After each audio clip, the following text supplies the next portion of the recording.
ہم تو رکھتے ہیں مسلمانوں کا دین، دل سے ہے خدا میں ختم المرسلین، دل سے ہے خدا میں ختم المرسلین،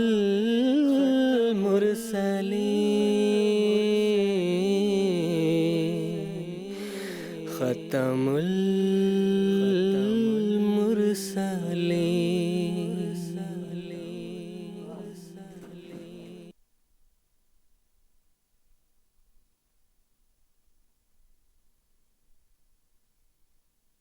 شیطان الرجیم، بسم اللہ الرحمن الرحیم۔ ناظرین کرام، السلام علیکم ورحمۃ اللہ وبرکاتہ۔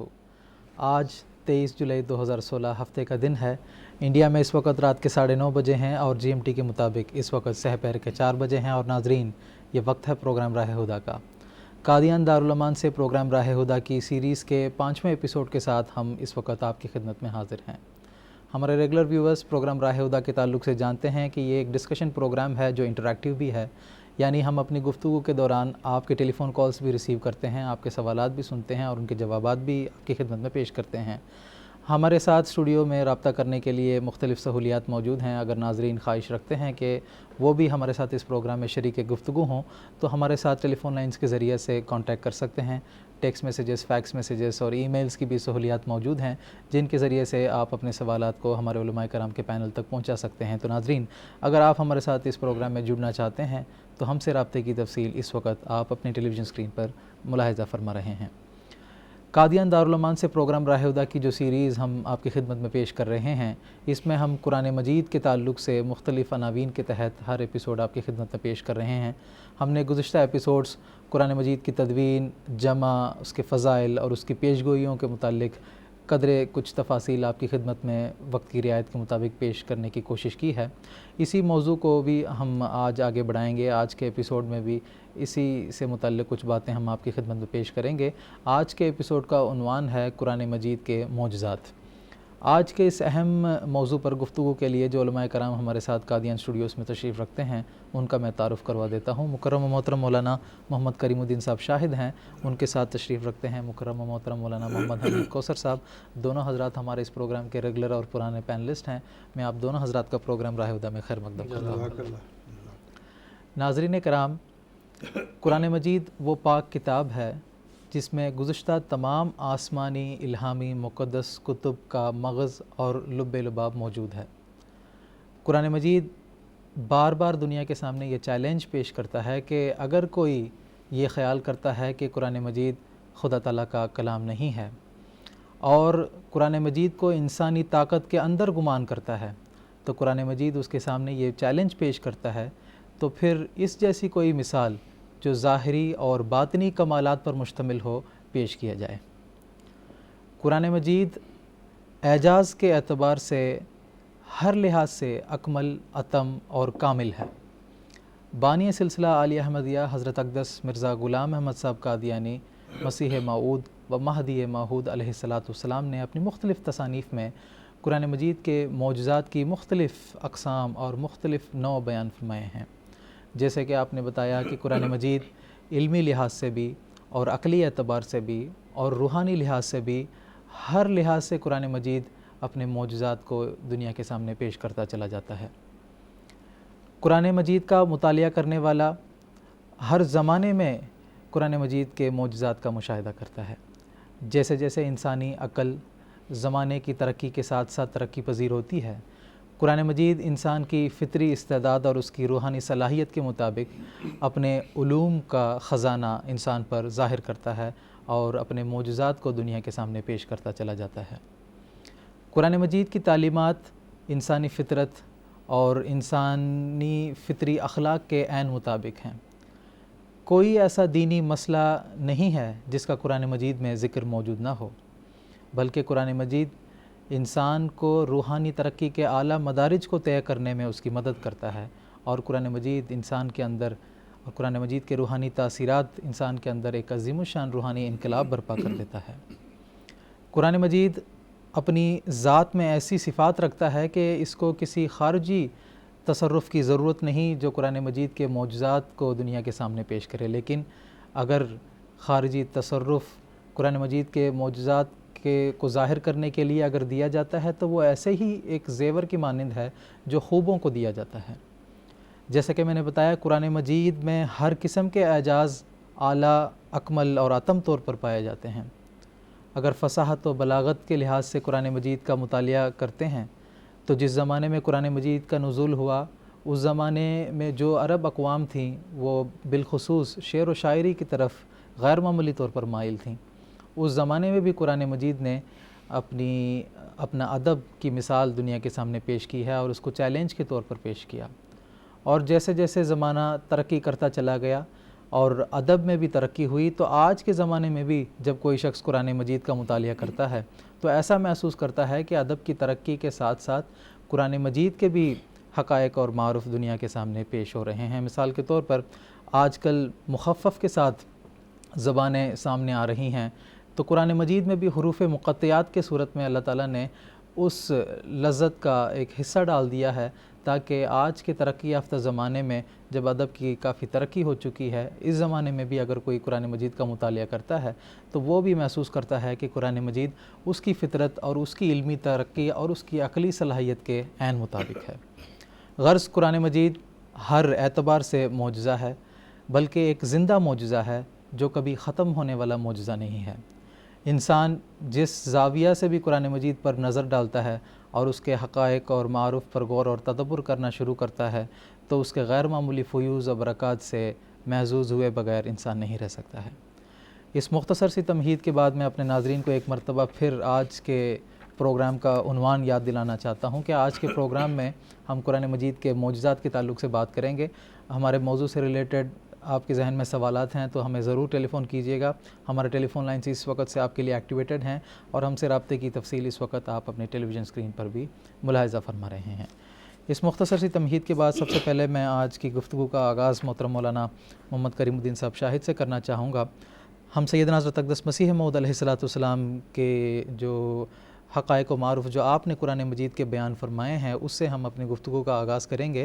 سیدنا حضرت اقدس مسیح موعود علیہ السلام نے اپنی مختلف تصنیفات میں قرآن مجید کے معجزات کی مختلف قسمیں بیان فرمائی ہیں، اس کے تعلق سے کچھ تفصیل میں آپ سے جاننا چاہوں گا۔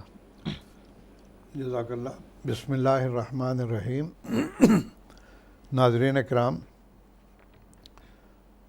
قرآن مجید اپنی ذات میں خود ایک مکمل معجزہ ہے، اور اس کو سمجھنے کے لیے سیدنا حضرت اقدس مسیح موعود علیہ السلام نے اپنی کتاب سرمہ چشم آریہ میں 4 قسموں پر ان معجزات کو تقسیم کیا ہے تاکہ ہم سمجھنے میں آسانی محسوس کریں، اور 4 اقسام میں تقسیم کرنے کا یہ بھی مقصد ہے کہ تاکہ کھول کے بیان کیا جا سکے کہ کس کس رنگ میں قرآن مجید نے اپنا اعجاز ظاہر کیا ہے۔ چنانچہ حضور نے جو 4 اقسام بیان کی ہیں ان میں ایک قسم ہے معجزات عقلیہ، ایسے معجزات جو عقل کو تسکین دینے والے ہیں، اور اس میں چیلنج ہے کہ کوئی کتاب بھی اس کا مقابلہ نہیں کر سکتی کہ عقلی دلائل کے اعتبار سے قرآن مجید نے جن باتوں کو بیان کیا ہے اور جس رنگ میں اللہ تعالیٰ نے اس کا اعجاز ظاہر کیا ہے وہ کہیں پر بھی کسی بھی نہ تو مذہبی کتاب میں موجود ہے نہ کسی اور کتاب میں۔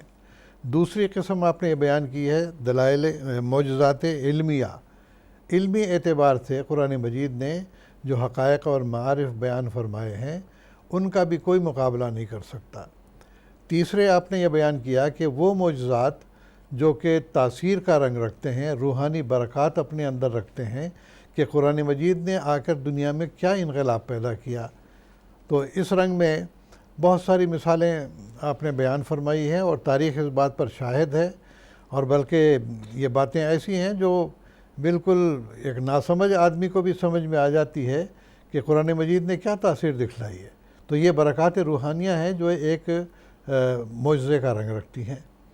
چوتھے آپ نے فرمایا کہ تصرفات خارجیہ، مثال کے طور پر باہر ظاہر ہونے والے واقعات ہیں، جیسے کہ آپ نے فرمایا کہ شق القمر کا معجزہ ہے۔ حضور علیہ الصلاۃ والسلام جب آپ کو مکے والوں نے بالکل شیب ابی طالب میں محصور کر دیا تھا، اس وقت ایک گروپ آیا کفار کا، انہوں نے کہا کہ کوئی معجزہ دکھائیں، تو اللہ تعالیٰ نے جو ہے اس وقت حضرت صلی اللہ علیہ وسلم نے چاند کی طرف اشارہ کیا، تو نظر آیا ان کو کہ چاند 2 ٹکڑے ہو گیا ہے۔ تو اس کی تفسیر انشاءاللہ آگے بیان کریں گے۔ تو سب سے پہلی بات یہ ہے کہ یہ تصرفات خارجیہ اگر نہ بھی ہوتے تب بھی یہ 3 قسم کے معجزات عقلیہ، معجزات علمیہ اور برکات روحانیہ، یہ ایسے معجزات تھے کہ مزید کسی دلیل کی ضرورت نہیں پڑتی تھی۔ باہر خارجی واقعات اگر نہ بھی ہوتے تو یہ 3 معجزات ایسے ہیں جو قرآن مجید کی صداقت اور اللہ تعالیٰ کی طرف سے ہونے کی جو اس کا دعویٰ ہے اس کو ثابت کرتی ہیں۔ چنانچہ دیکھیے کہ قرآن مجید میں ہر قسم کا جو معجزہ ہے وہ بڑے اتم اور اکمل طور پر بیان کیا جاتا ہے، اور اسی کو قرآن مجید نے اپنے بے مثل اور بے مانند ہونے کے لیے بطور چیلنج کے ساری دنیا کے سامنے پیش کیا۔ چنانچہ چند آیات میں آپ کے سامنے پیش کرتا ہوں۔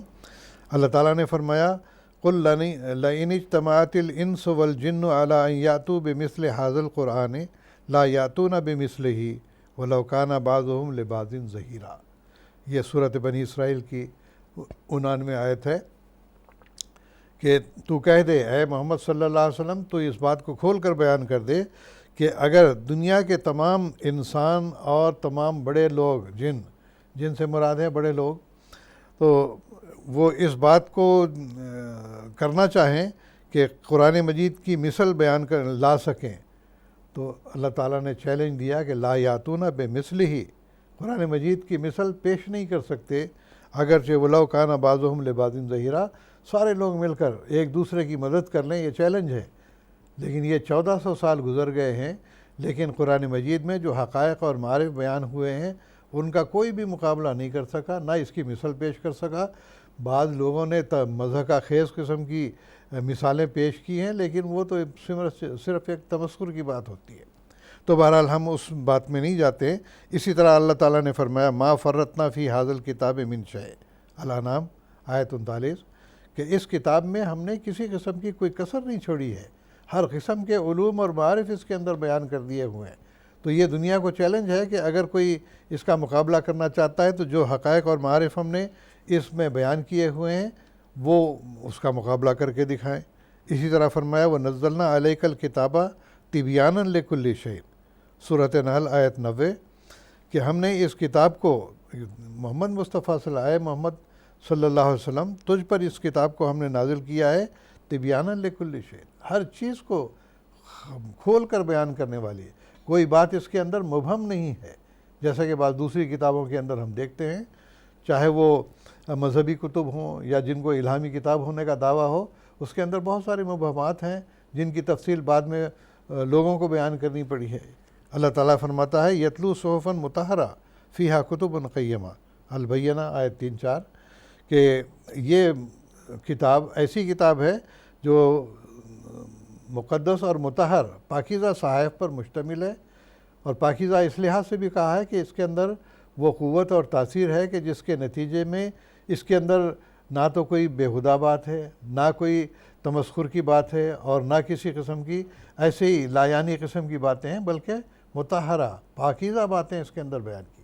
اور دوسرے یہ ہے کہ اس کے نتیجے کے اندر ایک پاکیزہ معاشرہ عمل میں آنے والا ہے، تو لہٰذا اس کا اللہ تعالیٰ نے ذکر کیا فیہا کتب قیمہ، کیوں؟ اس کے اندر وہ تمام بنیادی صداقتیں اللہ تعالیٰ نے جمع کر دی ہیں جن کی کہ انسان کو ضرورت تھی، چاہے وہ موجودہ دور کے ہوں یا آئندہ آنے والے دور کے ہوں۔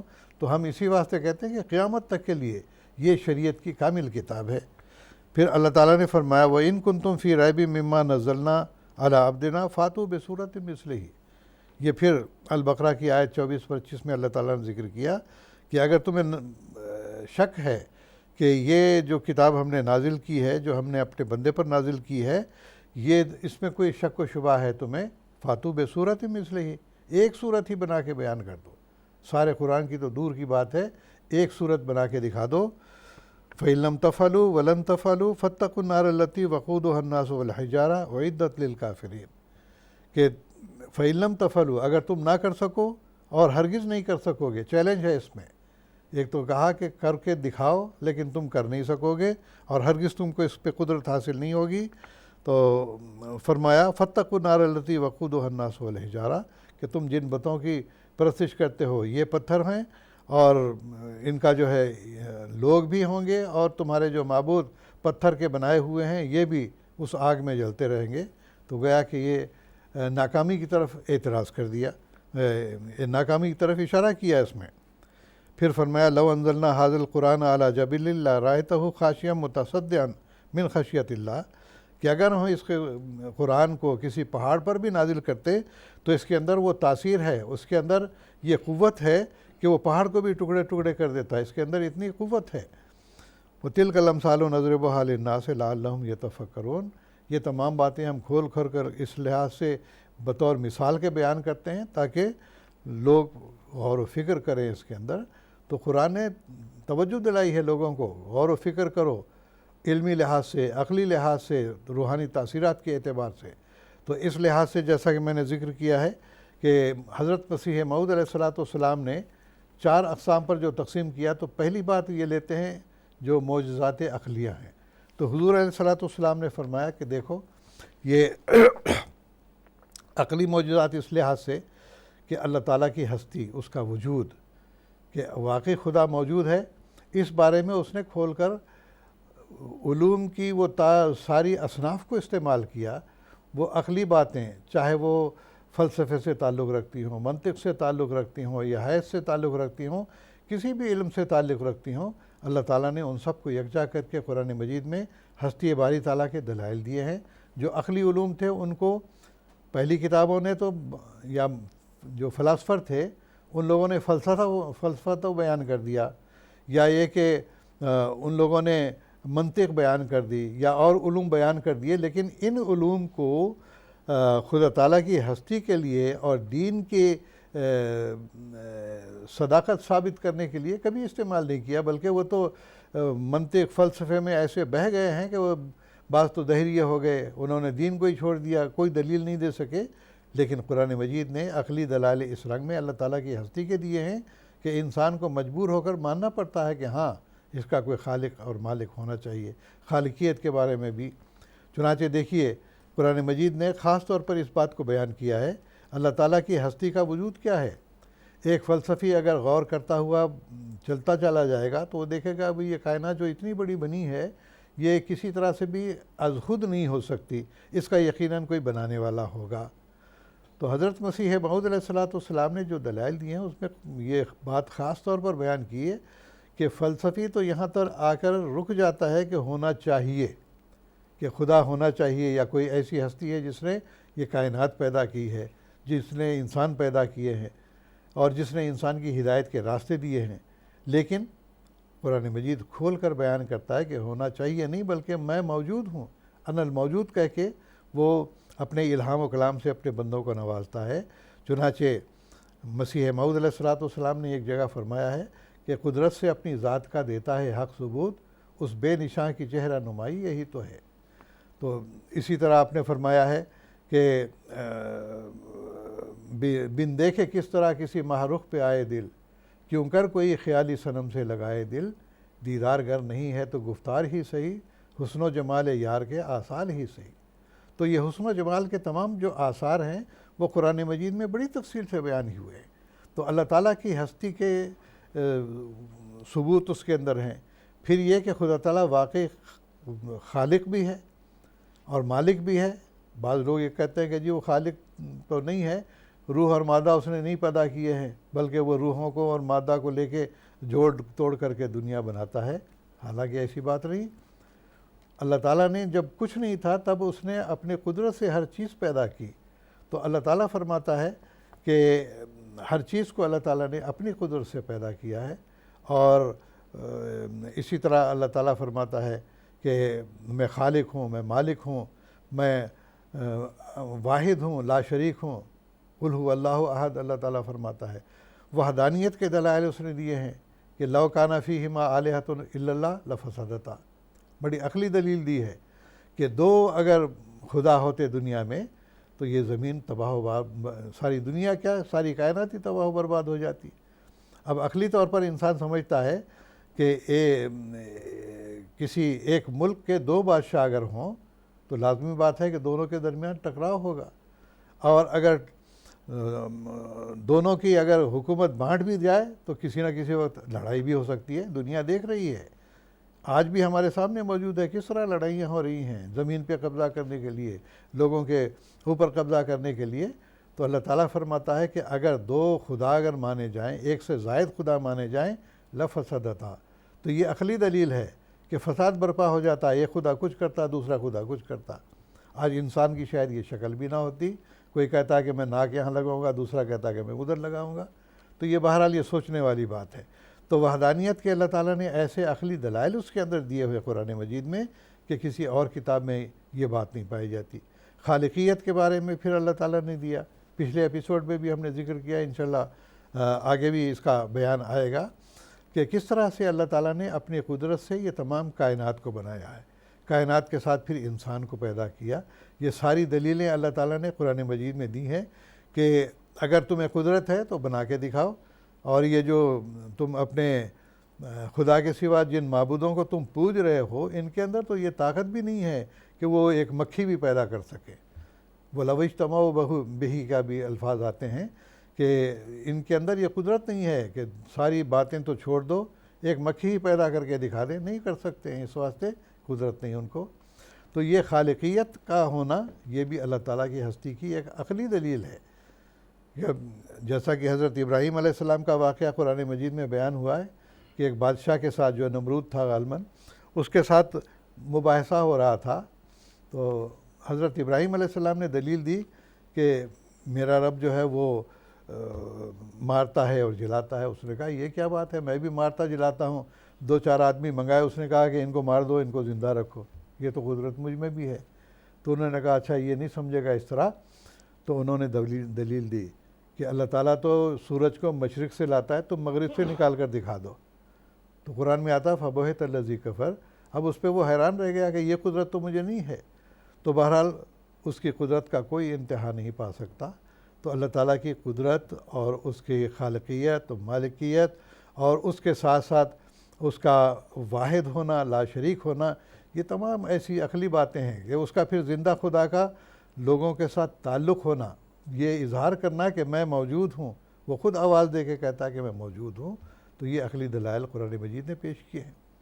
پھر آگے چلتے ہیں وقت کی رعایت سے کہ علمی معجزات جو قرآن مجید نے بیان کیے ہیں، اس میں دیکھیں کہ کس طرح سے اللہ تعالیٰ نے، ایک تو جیسا کہ میں نے ذکر کیا وہ عقلی دلائل کے ساتھ علمی بھی آ جاتے ہیں کہ اللہ تعالیٰ کی ہستی کے جو دلائل دیے ہیں اس نے، اس کے علاوہ انسان کے کیا ضرورتیں ہیں، اور اس کے لیے علمی اعتبار سے انسان کی روحانی کیا ضرورت ہے، جسمانی کیا ضرورت ہے، تمام باتیں اللہ تعالیٰ نے بیان کی ہیں۔ ہر چیز کو کھول کے بیان کیا کہ روح کی یہ ضرورتیں ہیں، جسم کی یہ ضرورتیں ہیں، ان ضرورتوں کو کیسے پورا کیا جا سکتا ہے۔ پھر علم جغرافیہ کے لحاظ سے آپ دیکھ لیں بہت ساری باتیں بیان ہوئی ہیں، پہاڑوں کے بارے میں علم ہے، مخلوق کے بارے میں علم ہے، کائنات کے بارے میں علم ہے۔ اسی طرح سے اللہ تعالیٰ نے پھر یہ بھی بتایا ہے کہ انسان کے اندر نیکی اور بدی کی جو دو قوتیں ہیں، ان کو کس طرح سے سنبھالا جا سکتا ہے۔ نفس امارہ کیا چیز ہے کہ انسان کو بار بار نفس گناہوں کی طرف، بدی کی طرف رغبت دیتا چلا جاتا ہے۔ ان سے بچنے کے لیے پھر جب انسان کے دل میں ملامت پیدا ہوتی ہے، وہ نفس لوامہ سے اس کی تعبیر کی ہے۔ پھر اس سے آگے پھر اللہ تعالیٰ نے فرمایا جب انسان اپنے نفس پر پورا قدرت پا لیتا ہے تو ایسے حالت میں پھر نفس لوامہ سے نکل کے لوامہ سے امارہ سے نکل کر لوامہ میں آ جاتا ہے۔ اس کے بعد پھر اس کو وہ درجہ حاصل ہوتا ہے کہ نفس مطمئنہ اس کو حاصل ہوتا ہے، کہ انسان کو روحانی پاکیزگی حاصل ہو جاتی ہے، گناہوں کی طرف اس کی توجہ جاتی ہی نہیں ہے۔ چنانچہ احادیث میں اور دوسری جگہ جو یہ بیان ہوا ہے کہ اللہ تعالیٰ کہتا ہے افعل ما شئت، کہ اب تو اس قابل ہو گیا ہے کہ جو تو کرے تو کر، تیرا کوئی پکڑ نہیں ہوگی۔ اس کا مطلب یہ نہیں ہے کہ ان کو کھلی چھٹی دے دی گئی ہے کہ چاہے جو گناہ کرو چاہے تو نیکی کرو، نہیں، بلکہ ان کی طبیعت نیکی پر اس قدر قائم ہو جاتی ہے کہ گناہوں کی طرف ان کا تصور جا ہی نہیں سکتا، بلکہ وہ تو اللہ تعالیٰ کے رنگ میں ایسے رنگین ہو جاتے ہیں کہ جیسے کہ اللہ نے فرمایا صبغۃ اللہ ہے ومن احسن من اللہ صبغہ، کہ اللہ کا رنگ اختیار کرو، اس سے بہتر رنگ اور کس کا ہو سکتا ہے۔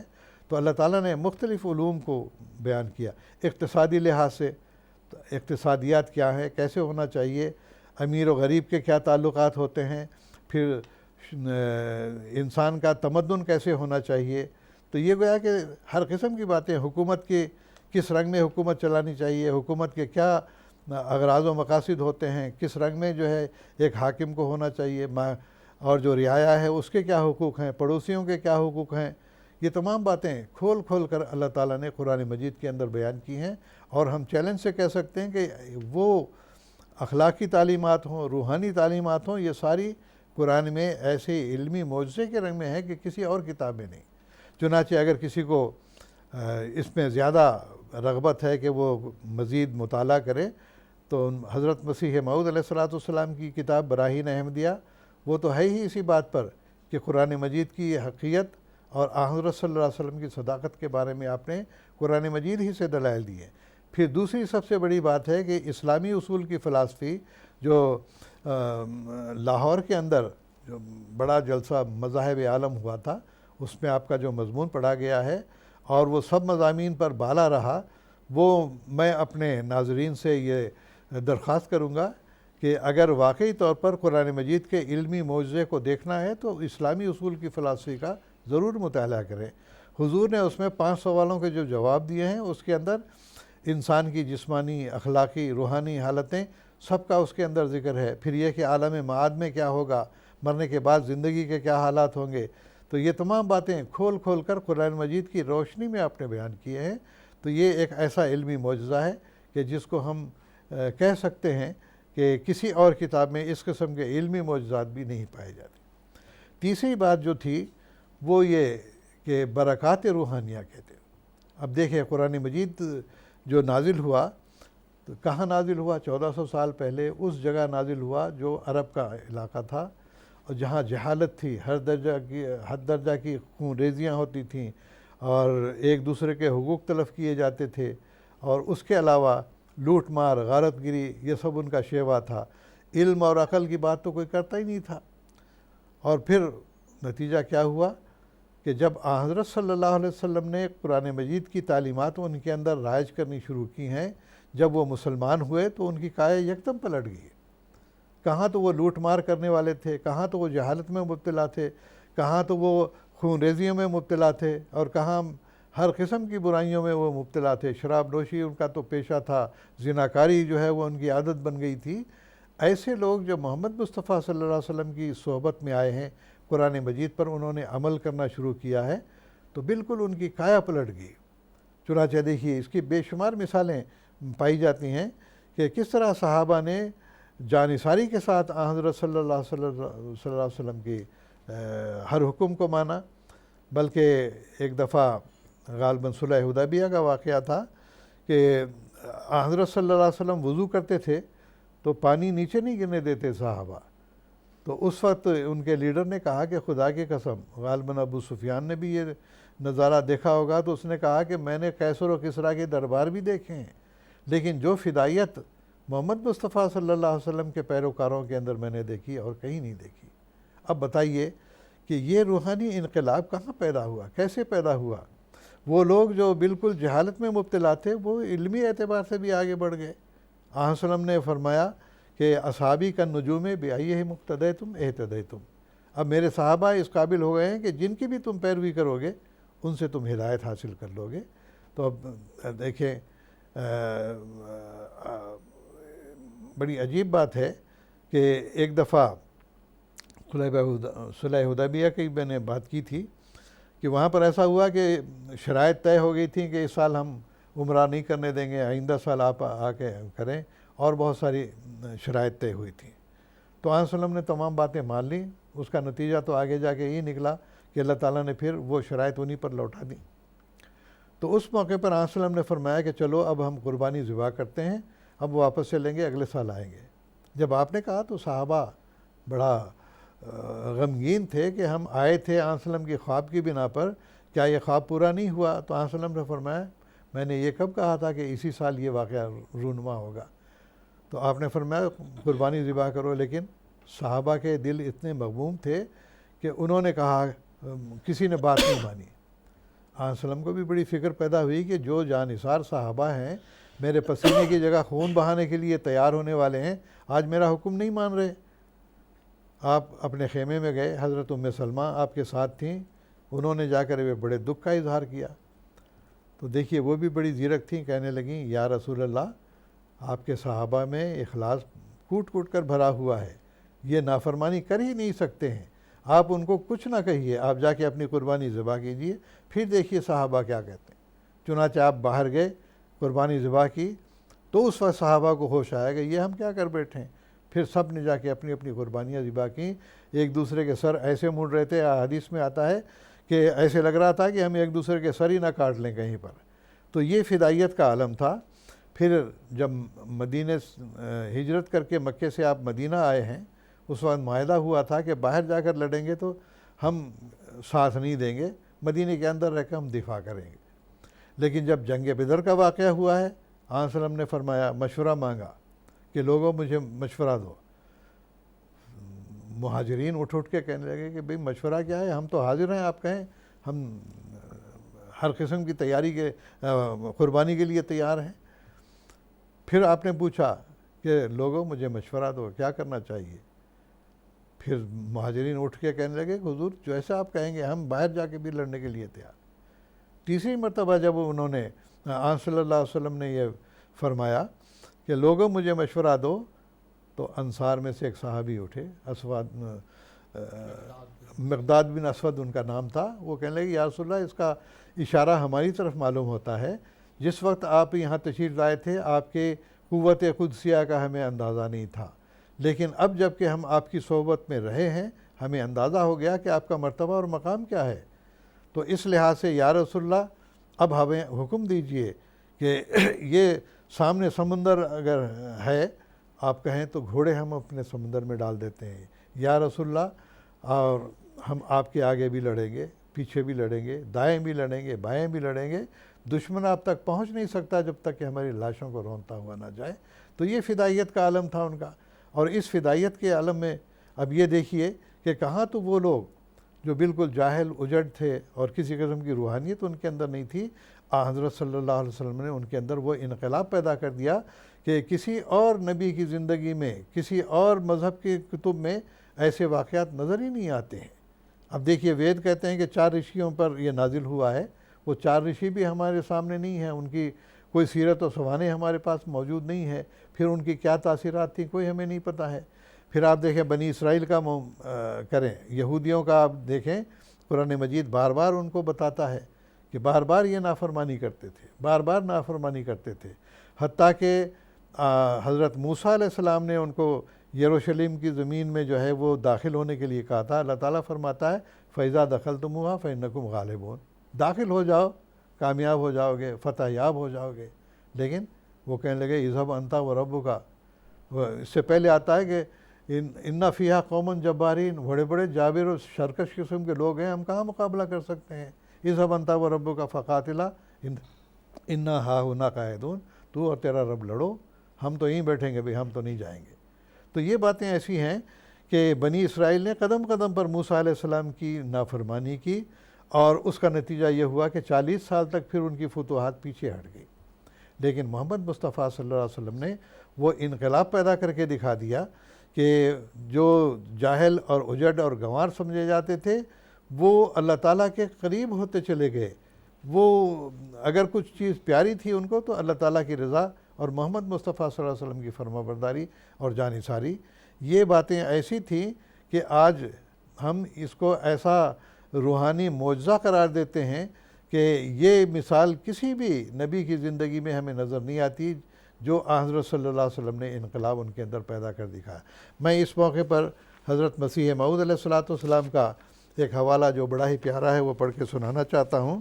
یہ برکات الدعا کا حوالہ ہے۔ آپ فرماتے ہیں کہ یہ وہ جو عرب کے بیابانی ملک میں ایک عجیب ماجرا گزرا کہ لاکھوں مردے تھوڑے دنوں میں زندہ ہو گئے، اور پشتوں کے بگڑے ہوئے الہی رنگ پکڑ گئے، اور آنکھوں کے اندھے بینا ہوئے، اور گونگوں کی زبان پر الہی معارف جاری ہوئے، اور دنیا میں یک دفعہ ایسا انقلاب پیدا ہوا کہ نہ پہلے اس سے کسی آنکھ نے دیکھا اور نہ کسی کان نے سنا۔ کچھ جانتے ہو وہ کیا تھا؟ آپ سوال کر کے اس کا جواب دیتے ہیں، وہ ایک فانی فی اللہ کی اندھیری راتوں کی دعائیں ہی تھیں جنہوں نے دنیا میں شور مچا دیا، اور وہ عجائب باتیں دکھلائیں کہ جو اس امی بے کس سے محالات کی طرح نظر آتی تھیں۔ اللہم صلی علی صلی وسلم وبارک علیہ وآلہ بعدد ہمہ وحزنہ لہذہ الامہ وانزل علیہ انوار رحمتک الی الابد۔ تو یہ وہ انقلاب تھا، وہ برکات روحانیہ تھیں کہ انہوں نے ایک جاہل اور اجڑ قوم کے اندر پیدا ہو کر پھر ان کو زمین کے ستارے بنا دیا، فلک پر ان کو بٹھا دیا۔ حضرت مسیح موعود علیہ الصلوۃ والسلام نے کیا ہی خوب فرمایا ہے کہ کہتے ہیں یورپ کے ناداں یہ نبی کامل نہیں، وحشیوں میں دین کا پھیلانا کیا یہ مشکل تھا کار، پر بنانا آدمی وحشی کو ہے ایک معجزہ، معنی راز نبوت ہے اسی سے آشکار۔ یہ وحشی قوم کو ایک آدمی بنا دیا، انسان بنا دیا، یہ سب سے بڑا معجزہ ہے۔ اور پھر اسی طرح سے حضرت مسیح موعود علیہ الصلوۃ والسلام نے اپنے ایک عربی شعر میں فرمایا ہے، صادفتہم قوما کروسن ذلتن فجعلتہم کسبیکۃ الاقیانی، کہ اے محمد مصطفیٰ صلی اللہ علیہ وسلم تم نے اپنی قوم کو اس حالت میں دیکھا جیسا کہ بازاروں میں لد اور گوبر پڑا ہوا ہوتا ہے، جس کی کوئی وقت نہیں ہوتی بلکہ گند ہوتا ہے، لیکن آپ نے ان کو سونے کے ڈھلیوں میں تبدیل کر دیا۔ تو گویا کہ ایک اس رنگ میں روحانی تاثیرات کا معجزہ آپ نے دکھا دیا کہ کس طرح سے اللہ تعالیٰ نے ان کے اندر ایک انقلاب پیدا کر دیا کہ تھوڑے ہی عرصے میں ان لوگوں نے جو مسیح موعود علیہ الصلوۃ والسلام نے جیسے فرمایا کہ وہ وحشیوں کو حضرت صلی اللہ علیہ وسلم نے انسان بنایا، انسان سے باخدا انسان بنا دیا، باخدا انسان سے خدا نما انسان بنا دیا۔ ان کے چہروں سے، ان کے کردار سے، ان کے ہر حرکت و سکون سے خدا تعالیٰ کے جلوے نظر آتے تھے۔ یہ انقلاب پیدا کیا ہے قرآن مجید نے۔ تو یہ روحانی تاثیرات کا موجہ۔ اب وقت کی رعایت سے مختصر طور پر جو تصرفات خارجیہ ہیں ان کا بھی میں تھوڑا سا ذکر کر دیتا ہوں کہ حضرت صلی اللہ علیہ وسلم کے ذریعے سے اللہ تعالیٰ نے وہ معجزات بھی دکھائے، جیسا کہ میں نے ذکر کیا معجزہ شق القمر، چاند کے پھٹنے کا واقعہ پچھلی دفعہ بھی اس کا جواب دیا گیا تھا۔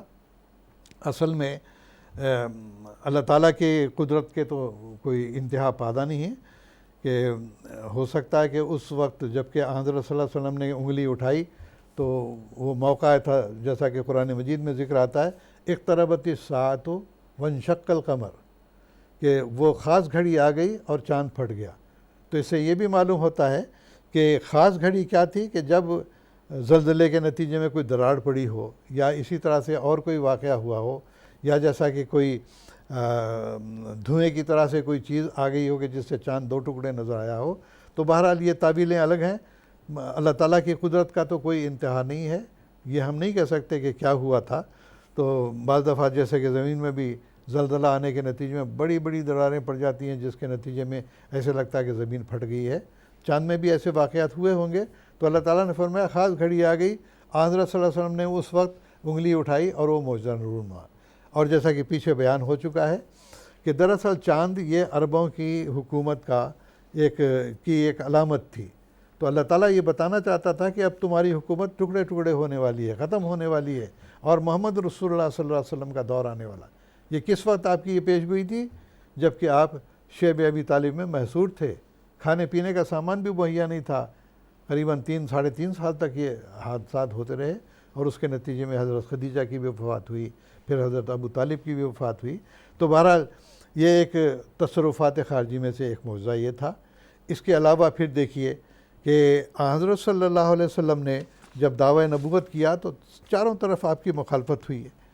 تو یہ دیکھے کہ 7 سال حضرت صلی اللہ علیہ وسلم نے کو جو دکھ اور تکلیف دیے گئے تھے، حضور نے ان دکھوں اور تکلیفوں کی وجہ سے 70 قاریوں کو انہوں نے شہید کر دیا تھا، اور بہت سارے ایسے حوادث ہوئے ہیں جن کا کہ بوجھ تھا مسلمانوں کے اوپر. تو حضور صلی اللہ علیہ وسلم نے جب دعا کی تو اللہ تعالیٰ نے 7 سال تک ان پر قحط نازل کیا, ایک عذاب نازل کیا, حتیٰ کہ وہ مجبور ہو کے حضرت صلی اللہ علیہ وسلم کے پاس مدد کے لیے آئے. مدینے میں حضرت صلی اللہ علیہ وسلم نے لوگوں میں تحریک کی کہ ہمارے بھائی مکے میں قحط کی وجہ سے مر رہے ہیں, ان کے لیے مدد کی جائے. جو جس کے پاس تھا, غلہ ہے, پیسے ہیں, یا اور جو چیزیں ضرورت تھی, وہ انہوں نے لا کر ڈھیر کر دی اور وہ ابو سفیان لے کے چلے گئے. تو یہ 7 سالہ قحط جو آیا ہے, یہ بھی ایک تصرفات خارجیہ تھی کہ اللہ تعالیٰ نے ان کو بتا دیا کہ جس نبی کو تم تکلیف دیتے ہو اس کے نتیجے میں تم بھی تکلیف اٹھاؤ گے. پھر اسی طرح سے آپ دیکھیں ہجرت کا واقعہ ہے, یہ بھی ایک تصرفات خارجی کا ایک معجزہ ہے کہ لوگوں نے یہ مشورہ کیا تھا کہ اب محمد مصطفیٰ صلی اللہ علیہ وسلم کو قتل کر دینا چاہیے. انہوں نے کہا ایک کوئی آدمی مارے گا تو سارے قبائل مل کر جو ہے پھر ہم اس کا مقابلہ نہیں کر سکتے. منتخب یہ کیا انہوں نے کہ 9 قبائل تھے, 9 آدمی انہوں نے مقرر کیے کہ گھر کا گھیرا کرو, ان کو رات باہر نکلنے نہیں دینا, جو ہی باہر نکلیں گے ان کو قتل کر دینا. اللہ تعالیٰ کا تصرف ایسا ہوا کہ حضرت صلی اللہ علیہ وسلم نے حضرت علی کو اپنے بستر پر لٹایا اور پھر رات کی تاریکی میں گھر سے نکل کر چلے گئے. لوگ پہرا دے رہے ہیں لیکن اللہ تعالیٰ نے ان کی آنکھوں پر پردہ ڈال دیا کہ محمد مصطفیٰ صلی اللہ علیہ وسلم گئے ہیں لیکن ان کو پتہ ہی نہیں چلا. پھر انہوں نے جھانک جھانک کر دیکھا کہ بستر پر تو ایک شخص سویا ہوا ہے, حضرت علی لیٹے ہوئے تھے, اور انہوں نے سمجھا کہ محمد صلی اللہ علیہ وسلم اندر ہی ہیں. لیکن جب صبح ہوئی حضرت علی نکلے, کہنے لگے محمد صلی اللہ علیہ وسلم کہاں ہیں؟ وہ کہنے لگے وہ تو چلے گئے. انہوں نے پھر ان کا پیچھا کیا. پھر دیکھیے یہ بھی تصرف خارجی کہ غار ثور میں جا کر آپ نے پناہ لی. مکے سے چند میل کے فاصلے پر غار ثور ہے, وہاں جا کے آپ نے پناہ لی ہے. کھوجی کو لے کے گئے ہیں. اس زمانے کے کھوجی بھی بڑے دانا ہوا کرتے تھے. نشان دیکھ دیکھ کر پہنچ گیا کھوجی غار ثور کے پاس. کہنے لگے محمد صلی اللہ علیہ وسلم یا تو اس غار میں ہیں یا آسمان پر چلے گئے. تصرف خدا ایسا ہوا کہ جب آن وسلم اس غار میں داخل ہوئے ہیں تو وہاں پر مکڑی نے جالا تل دیا, کبوتری نے انڈے دے دیے ہیں وہاں پر. لوگ کہنے لگے, ہنسنے لگے کہ تیرا دماغ خراب ہو گیا ہے, اگر کوئی آدمی اس کے اندر جاتا تو جالا ٹوٹتا, کبوتری یہاں انڈے کیسے دے سکتی تھی؟ اندر آدمی ہو, کبوتر کبھی انڈے نہیں دیتا یہاں پر. تو اس کا ہنسی مذاق کرتے ہوئے نکل کے آگے. اگر چاہتے حضرت ابو بکر صدیق رضی اللہ تعالیٰ عنہ بیان کرتے ہیں کہ ان کے قدم نظر آ رہے تھے تو وہ کہتے ہیں کہ یا رسول اللہ دشمن ہمارے بالکل قریب آ گیا ہے, وہ اگر جھک کر دیکھے تو ہمیں پکڑ سکتا ہے. تو اس وقت حضرت صلی اللہ علیہ وسلم نے فرمایا لا تحزن ان اللہ معنا, اے ابو بکر غم نہ کرو, اللہ ہمارے ساتھ ہے. تو یہ ان کی آنکھوں پر پردہ کس نے ڈال دیا؟ یہ تصرف خارجی تھا جو اللہ تعالیٰ نے ان کے آنکھوں پر پردہ ڈال دیا. پھر اس کے بعد حضرت صلی اللہ علیہ وسلم مدینہ کی طرف روانہ ہوتے ہیں. پیچھا کرتا کرتا ایک شخص آیا اور سراقہ بن جاشم اس کا نام تھا. تو وہ کہتے ہیں کہ وسلم بڑے اطمینان سے جا رہے تھے لیکن حضرت ابو بکر پریشانی سے پیچھے مڑ مڑ کر دیکھ رہے تھے. تو ایسا تصرف ہوا کہ 3 مرتبہ گھوڑے نے ٹھوکر کھائی اور ریت میں دھنس گیا. اس نے سمجھ لیا کہ یہ اللہ والا ہے, اس کے پیچھا نہیں کرنا چاہیے, لہٰذا وہ آگے آیا. اس نے کہا کہ میں آپ سے کوئی گریز نہیں کروں گا, آپ مجھے یہ کہیے کہ جب آپ فتح یاب ہو کر آئیں گے تو مجھے امان دے دیں. وسلم نے فرمایا سراقہ تیرا اس وقت کیا حال ہوگا جب کسریٰ کے کنگن تیرے ہاتھ میں ہوں گے؟ حیرانی سے کہنا, دیکھیے حالت کیا ہے, جان کے لالے پڑے ہوئے ہیں, دشمن پیچھے لگا ہوا ہے اور یہ امید نہیں ہے کہ ہم صحیح سالم مدینہ پہنچ بھی جائیں گے. اس وقت اللہ تعالیٰ کی طرف سے علم پا کر آپ کہتے ہیں کہ سراقہ بن مالک تیرے ہاتھ میں کسریٰ کے کنگن ہوں گے, فتوحات ہوں گی, اسلام غالب آنے والا ہے. تو یہ تصرف خارجی ایسا. اس نے کہا کہ کیا شاہ ایران کے کنگن؟ تو آپ نے فرمایا ہاں. چنانچہ حضرت عمر رضی اللہ تعالیٰ عنہ کے دور میں جو ایران فتح ہوا ہے, آپ نے اس کو بلایا سراقہ کو اور کہنے لگے کہ یہ کنگن تم اپنے ہاتھ میں پہنو. اس نے کہا سونا پہننا تو حرام ہے. حضرت عمر رضی اللہ تعالیٰ عنہ نے فرمایا بے شک سونا پہننا مرد کے لیے حرام ہے, لیکن اس وقت حضرت صلی اللہ علیہ وسلم کی پیشگوئی پورا کرنے کے لیے تم یہ کنگن پہنو گے. تو اللہ تعالیٰ نے کس طرح سے تصرف کیا. تو یہ باتیں ایسی ہیں جو تصرفات خارجیہ سے تعلق رکھنے والی ہیں. پھر جنگ بدر میں آپ دیکھیں کہ دشمن جو ہے وہ کئی گنا زیادہ ہے اور یہ 313 ہیں جن کے پاس ہتھیار بھی نہیں, گھوڑا بھی نہیں, کچھ نہیں. تو اللہ تعالیٰ نے فرمایا کہ یہ حضرت صلی اللہ علیہ وسلم نے دعا کی، کنکریاں ہاتھ میں لیں اور ان کی طرف پھینکا۔ اب کہتے ہیں کہ اللہ تعالیٰ کا تصرف ایسا ہوا کہ اس کنکریاں پھینکنا ہی تھا کہ تیز آندھی چل پڑی اور اس کے نتیجے میں کنکریاں ان کی آنکھوں میں دھنسنے لگی۔ نتیجہ یہ ہوا کہ آخرکار ان کو شکست ہوئی۔ تو یہ کنکریاں چلانا قرآن مجید میں آتا ہے، ما رمیتا اذ رمیتا ولکن اللہ رما۔ اے محمد صلی اللہ علیہ وسلم، یہ کنکریاں تم نے جو پھینکی ہیں یہ تم نے نہیں پھینکی، دراصل یہ خدا تعالیٰ کا تصرف تھا۔ تو یہ تصرف خارجی تھا۔ پھر حضرت صلی اللہ علیہ وسلم نے فرمایا تھا کہ دیکھو جنگ کے موقع پر عتبہ یہاں مرے گا، شیبہ وہاں مرے گا، ابو جہل یہاں مرے گا، نشاندہی آپ نے کی تھی، بے عینی وہیں پر وہ لوگ مارے گئے ہیں۔ یہ اللہ تعالیٰ کے علم سے آپ نے بیان کیا۔ تو بہرحال یہ تصرفات خارجی ہیں۔ پھر اسی طرح سے 30 برس سے بھی کم عرصے میں ایسی فتوحات آپ کو حاصل ہوئی ہیں۔ ایک تو آپ فوت نہیں ہوئے جب تک کہ پورا عرب مسلمان نہیں ہو گیا۔ پھر اس کے بعد 30 سال کے عرصے میں جو خلافت کا دور تھا اس میں اللہ تعالیٰ نے عرب سے نکال کر پورے عالم میں اسلام کو ایک لنگ میں پھیلا دیا۔ روم فتح ہوا، ایران فتح ہوا۔ اتنے قلیل عرصے میں کسی نبی کو ایسی فتح یابی نصیب نہیں ہوئی جیسا کہ محمد مصطفیٰ صلی اللہ علیہ وسلم کو حاصل ہوئی ہے۔ تو یہ وہ تصرفات خارجیہ ہیں جس کو دیکھ کر آج بھی دشمن حیرت زدہ ہے، انگشت بدندہ کہنا چاہیے کہ حیرت زدہ دیکھ رہے ہیں کہ یہ کس طرح سے ہو گیا۔ تو یہ دراصل یہ تصرفات خارجیہ ہیں جو ایک معجزہ کا رنگ رکھنے والے ہیں۔ تو علمی لحاظ سے بھی، عقلی لحاظ سے بھی، روحانی برکات کے اعتبار سے بھی، تصرفات خارجیہ کے اعتبار سے قرآن مجید ایک ایسا عظیم معجزہ ہے کہ جس کا مقابلہ نہ پہلے کبھی کوئی کر سکا، نہ قیامت تک کوئی کر سکتا ہے۔ قرآن مجید کا چیلنج ہے کہ فَإِن لَمْ تَفْعَلُوا وَلَن تَفْعَلُوا فَاتَّقُوا النَّارَ الَّتِي أُعِدَّتْ لِلْكَافِرِينَ۔ تو اس کے نتیجے میں پھر آگ بھڑکنے والی ہے کہ اگر اس کا مقابلہ نہیں کر سکتے تو لازمی بات ہے کہ تمہیں ایک ظاہری طور پر جنگ و جدل سے مبتلا ہونا پڑے گا، عالمگیر تباہی سے تمہارا واسطہ پڑے گا، اور اس کے نتیجے میں پھر اسلام کا غلبہ حاصل ہونے والا ہے۔ تو جس طرح اللہ تعالیٰ نے دور اول میں غلبہ دکھایا تھا، انشاءاللہ تعالیٰ آخرکار دنیا آئے گی قرآن مجید کے علمی معجزات کو دیکھ کر، عقلی معجزات کو دیکھ کر، تصرفات خارجیہ کے معجزات کو دیکھ کر، اور سب سے بڑھ کر یہ کہ روحانی تاثیرات کے جو معجزات ہیں وہ علم نشرہ ہیں۔ ہر شخص جانتا ہے کہ تاریخ اس بات کی گواہ ہے کہ کس طرح محمد رسول اللہ صلی اللہ علیہ وسلم نے ایک انقلاب عظیم دنیا میں برپا کیا۔ اللہ تعالیٰ دنیا کی آنکھیں کھولے اور ان کو قرآن مجید کے معجزات کو سمجھنے اور ان کو دیکھنے اور اس کے مطابق اللہ تعالیٰ کی رضا کو حاصل کرنے کی توفیق عطا فرمائے۔ جزاکم اللہ تعالیٰ حسن جزا۔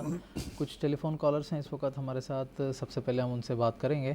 سب سے پہلے بات کرتے ہیں کرناٹک انڈیا سے، ہمارے ایک ٹیلی فون کالر ہیں مکرم نور الدین صاحب، ان سے سب سے پہلے بات کرتے ہیں۔ السلام علیکم ورحمۃ اللہ نور الدین صاحب۔ وعلیکم السلام۔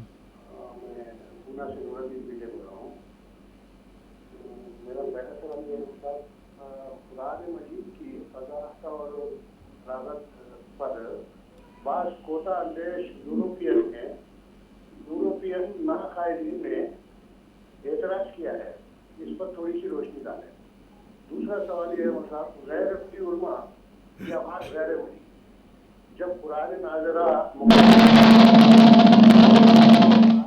یعنی رسی ہوتی ہے، تازہ ہوتا ہے، اس کو ایک گانٹھ ڈال دیتے ہیں، اور جب دوسری کو ختم کرتے ہیں تو دوسری گانٹھ ڈال دیتے ہیں۔ اسی طرح 3-4 بار اگر ہو تو 3-4 بار گانٹھ ڈال دیتے ہیں، اور اسی دوران کسی کا اگر انتقال ہو تو وہاں پر جب قرآن پڑھتے ہیں تو ایک گھنٹی کھول دیتے ہیں۔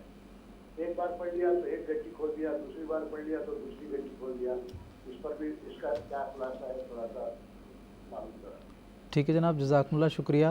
فصاحت و بلاغت کے تعلق سے جو آپ نے پوچھا ہے یہ ہمارے پروگرام کا بھی سوال ہے۔ انشاءاللہ جب ہم ٹیلی فون کالرز کی باری ختم ہو جائے گی تو اس کے بعد آپ کے سوال کا جواب دیں گے۔ دوسرا جو آپ کے سوال کا حصہ ہے اس بارے میں محترم مولانا محمد حمید کوثر صاحب سے پوچھنا چاہوں گا۔ کہ یہ جو ایک قرآن مجید پڑھ لیتے ہیں اس میں گانٹھ ڈال دیتے ہیں، یہ مہاراشٹرا وغیرہ کے علاقے میں یہ زیادہ ہوتا ہے جہاں سے یہ بات کر رہے ہیں پونا میں۔ نہ تو ایسا کوئی طریق قرآن مجید میں مذکور ہے، نہ احادیث میں مذکور ہے، نہ بزرگان امت نے کبھی ایسا کیا، نہ خلفائے راشدین نے یہ کیا۔ یہ بدعات ہیں جو بعد میں شروع ہوئیں۔ عام طور پہ یہ ہندوانہ رواج ہے جو کہ یہ مسلمانوں میں آیا اور یہ رسم و رواج اس طرح سے چلنے لگے. تو یہ ساری بدعات ہیں، ان سے دور ہٹنا چاہیے. قرآن مجید تدبر کے ساتھ پڑھنا چاہیے، اس کے اوپر غور کرنا چاہیے، اس کے اوپر عمل کرنا چاہیے. جو اس میں دعائیں ہیں وہ اللہ تعالیٰ سے مانگنی چاہیے. یہی حقیقی قرآن مجید پر ایمان اور اس کی صحیح اس کی فضیلت ہے اور صحیح اس کا احترام ہے. اور یہی حضرت مسیح موعود نے فرمایا جو قرآن کو عزت دے گا وہ آسمان پر عزت پائے گا. قرآن کو عزت دینا یہ ہے کہ اس کو پڑھنا، اس کے اوپر عمل کرنا. جزاکم اللہ تعالیٰ جزا. مکرم حاذق احمد صاحب ہیں پاکستان سے، اس وقت ہمارے ساتھ ٹیلی فون لائن پر موجود ہیں. حاذق احمد نور صاحب، السلام علیکم ورحمۃ اللہ.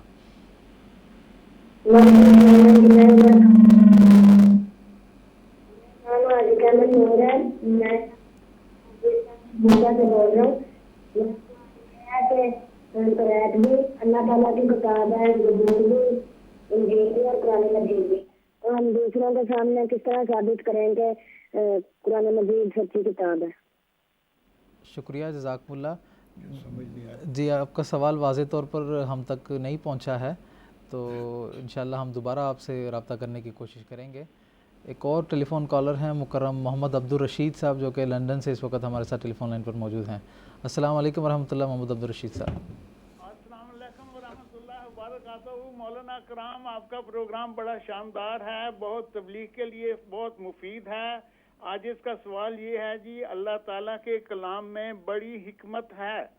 لفظ جن کے معنی چھپی ہوئی مخلوق، امیر لوگ، متکبر لوگ، یہودی اور عیسائی اور منافق کیے جاتے ہیں. حضرت آدم کے وقت میں جب ابلیس کو آزمایا گیا تو وہ فرشتوں سے باہر نکل گیا اور جن بن گیا. اس کی بھی وضاحت فرما دیں. نیز یہ بھی فرما دیں کہ اللہ تعالیٰ نے بار بار جن و انس کو فرمایا ہے کہ وہ عبادت کے لیے پیدا کیے گئے ہیں. کہیں جن کا لفظ پہلے آیا ہے قرآن مجید میں، کہیں انس کا. اس کی کیا وجہ ہے؟ برائے کرم وضاحت فرما دیں. جزاکم اللہ واسن جزا. شکریہ جناب مولانا محمد کریم الدین صاحب سے. بات کیا تھی؟ پہلی بات انہوں نے جو حضرت آدم علیہ السلام کے دور کا قرآن مجید میں ذکر آتا ہے کہ ابلیس جو ہے وہ فرشتوں میں سے تھا، پھر وہ باہر نکل گیا، اس نے نافرمانی کی، تو اس واقعے کی وضاحت انہوں نے. اچھا، بات اصل میں یہ ہے کہ یہ اگر آپ تفسیر کبیر کا مطالعہ کریں گے تو اس میں یہ باتیں ساری واضح آپ کو ہو جائیں گی. اسی طرح حضرت مسلم موعود رضی اللہ تعالیٰ عنہ کی جو بڑی ہی تفصیلی ایک تقریر ہے جو جلسہ سالانہ پر ہوتی رہی ہے سیر روحانی کے نام سے، اس میں بھی آپ نے بڑی تفصیل سے ان باتوں پر روشنی ڈالی ہے. تو خلاصہ کلام یہ ہے کہ دراصل بعض لوگ جو یا خاص طور پر ہمارے جو دیگر علماء ہیں وہ سمجھتے ہیں کہ یہ اس جنت کی بات ہو رہی ہے جو کہ آسمان پر تھی یا جو زمین کے علاوہ کہیں تھی. تو وہ سمجھتے ہیں کہ وہاں پر جو ہے وہ فرشتوں سے جب اللہ تعالیٰ نے کہا کہ میں آدم پیدا کرنے لگا ہوں، انہوں نے اعتراض کیا تو سب فرشتوں نے اس کا یعنی فرما برداری اختیار کی سوائے ابلیس کے. تو دوسری جگہ قرآن مجید میں آتا ہے کانا من الجن. بعض علماء یہ بھی کہتے ہیں کہ اصل میں ابلیس بھی جو ہے وہ فرشتہ تھا، نعوذ باللہ من ذالک، اور پھر یہ کہ یہ فرشتوں کا استاد بھی تھا، جیسا کہ عام طور پہ کہتے ہیں گرو گھنٹال. تو یہ گرو گھنٹال تھا. تو یہ بات غلط ہے. اصل بات یہی ہے کہ جیسا کہ قرآن مجید نے فرمایا کہ کانا من الجن، کہ یہ فرشتوں میں سے نہیں تھا. فرشتوں کا تو اللہ تعالیٰ نے یہ خاص طور پر ذکر فرمایا ہے کہ وہ تو اللہ تعالیٰ کی نافرمانی کر ہی نہیں سکتے. یفعلون ما یؤمرون، اللہ تعالیٰ نے فرمایا جو ان کو حکم دیا جاتا ہے وہ بجا لاتے ہیں. ان کے اندر نافرمانی کا مادہ ہے ہی نہیں. اگر ابلیس نے نافرمانی کی ہے تو یقینی بات ہے وہ فرشتہ نہیں تھا، بلکہ قرآن مجید نے کہا کانا من الجن. اور ایک جگہ اور آتا ہے کہ خلقتنی من نار و خلقتہ من طین، کہ تو نے مجھے تو آگ سے پیدا کیا ہے اور یہ جو ہے مٹی سے پیدا ہوا ہے. تو اس میں دو باتیں خاص طور پر مد نظر رکھنی چاہیے کہ دراصل یہ اس معاشرے کا ذکر ہے جب حضرت آدم علیہ السلام آج سے 6000 سال پہلے مبعوث ہوئے تھے. یہ آدم وہ آدم نہیں جن کو پہلا آدم کہا جاتا ہے، بلکہ اس وقت انسانی معاشرہ موجود تھا. یہ دوسرے انسان بھی موجود تھے جس میں حضرت آدم علیہ السلام کو بطور نبی کے ان کی ہدایت کے لیے مبعوث کیا گیا تھا۔ اور یہ کہنا کہ یہ جن تھا، جن اصل میں قرآن مجید میں جو بیان ہوا ہے اس کو وہ کئی معنوں میں استعمال ہوتا ہے۔ دراصل جن کے معنی ہم یہاں پر جو بیان کرتے ہیں وہ بڑے آدمیوں میں سے تھا، بڑا سردار تھا۔ تو عام طور پر بڑے لوگ اور بڑے سردار جو ہیں وہ عوام میں بہت ہی کم گھل مل جاتے ہیں، الگ رہتے ہیں، تنہائی میں رہتے ہیں، چھپے ہوئے رہتے ہیں، اس لحاظ سے اس کو جن کہا گیا ہے، امیر لوگوں کو، بڑے لوگوں کو کہا گیا ہے۔ تو خیر، لیکن جن دیکھیے آپ، جنہ یا جن سے یہ جو نکلا ہے عربی زبان کا لفظ ہے، آپ دیکھیں گے کہ اس کے معنی ڈھانپ لینے کے بھی ہیں۔ چنانچہ اگر کسی کو دماغ خراب ہو گیا تو کہتے ہیں یہ مجنون ہے۔ مجنون کیوں کہتے ہیں؟ دماغ اس کا جو ہے وہ ڈھانپ گیا ہے۔ پھر باغات کو اللہ تعالیٰ نے فرمایا جنات کہا گیا ہے، یہ جنہ، یہ بھی جنہ سے نکلا ہے، اس واسطے کہ ان کے سائے اتنے گھنے ہوتے ہیں کہ سورج کی روشنی کو وہ ڈھانپ لیتے ہیں۔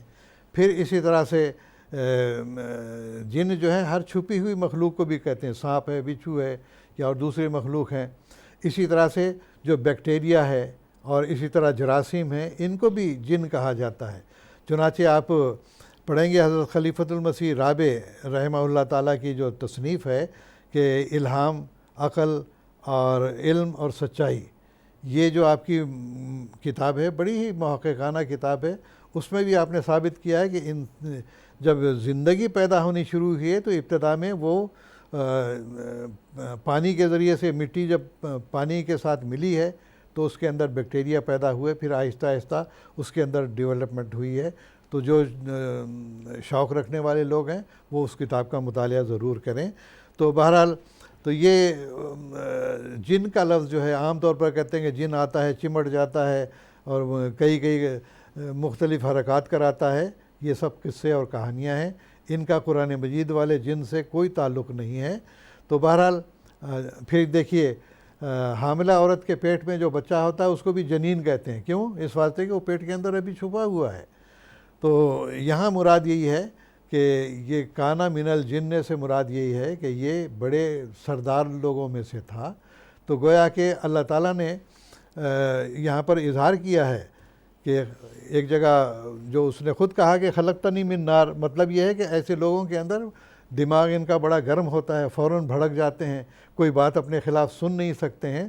تو جب انسانی معاشرے کو صحیح کرنے کے لیے حضرت آدم علیہ السلام نے اللہ تعالیٰ کی الہام سے تعلیم دینی شروع کی ہے، معاشرے کو اچھا بنانا شروع کیا ہے، تو یہ سمجھا اس نے کہ میری سرداری تو اب جاتی رہے گی۔ جیسا کہ آج کل کے بھی لوگ دیکھیں گے، محمد مصطفیٰ صلی اللہ علیہ وسلم کے دور میں بھی جن لوگوں کو خدشہ پیدا ہوا کہ ہماری حکومت جاتی رہے گی، ہماری سرداری جاتی رہے گی، مخالفت کی۔ اس زمانے میں بھی حضرت مسیح موعود علیہ السلام کے وقت میں جن لوگوں نے یہ سمجھا کہ ہماری علمیت جاتی رہے گی، ہماری سرداری جاتی رہے گی، ان سب نے مخالفت کی، آج بھی کر رہے ہیں۔